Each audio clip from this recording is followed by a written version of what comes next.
এই 6 জন যুবক বলল, চলো বন্ধু, আমরা এই দেশে থাকবো না, এই দেশ থেকে হিজরত করে আমরা অন্য দেশে চলে যাব। মনে আছে? আছে আছে 6 জন যুবক পরামর্শ করলো, আচ্ছা আমরা যে এলাকাটা ছাড়বো, আমাদের দেশ ছাড়বো, কোন পথে আমরা রওনা দিব? একজন বলল, চলো আমাদের গ্রামের পিছনে দিয়ে একটা রাস্তা আছে, ওই রাস্তায় আমরা হাঁটা শুরু করি, ওদিক দিয়ে হাঁটতে হাঁটতে দেশের সীমানাটা আমরা একসময় পেয়ে যাব।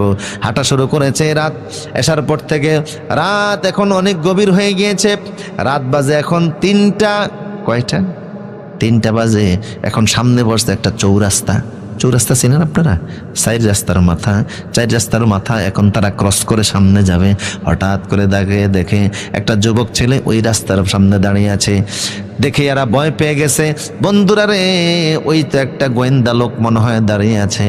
লোকটা যেভাবেই হোক জানতে পেরেছিল যে আমরা এই রাস্তা দিয়ে হিজরত করে এই দেশ ত্যাগ করতেছি, হয়তোবা সরকারের গোয়েন্দা হবে, আমাদেরকে গ্রেপ্তার করে বাচ্চার হাতে দেওয়ার জন্য দাঁড়িয়ে আছে।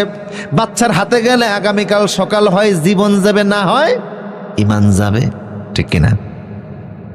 এখন আমরা কি করব? 6 জন যুবক ভয়ে থরথর করে কাঁপতেছে।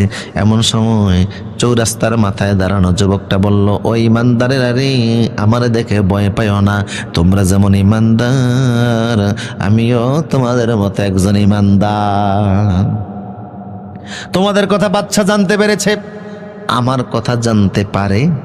আমি জানতাম এই রাস্তা দিয়ে তোমরা হিজরত করে যাবা, তোমাদের সাথী হওয়ার জন্য আমি এখানে অপেক্ষা করতেছি।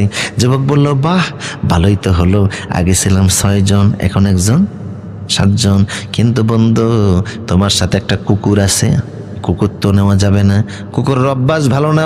এই কুকুর আমাদের সঙ্গে গেলে অন্য কুকুর দেখলে এসে গেউ গেউ করা শুরু করবে, আর গেউ গেউ শব্দ করলে বাড়ির ঘরের লোকজন চলে আসবে। এলাকাবাসী যখন দেখবে কুকুরের আওয়াজে ঘর থেকে নেমে এসে যে কিছু যুবকরা পলায়ন করতেছে, তখন এরা বুঝবে যে আমরা নিজেরা দেশ ছেড়ে চলে যাচ্ছি, তখন আমাদেরকে গ্রেপ্তার করে বাচ্চার হাতে দিবে। সময় খারাপ, দেশ খারাপ, সব কিছু পরিস্থিতি বড় উল্টা পাল্টা। দেশের জনগণের কাছে এটা টক অফ দ্য কান্ট্রি, আমাদের সংবাদ সবার কাছেই আছে, কাজে কুকুর নেওয়া যাবে না।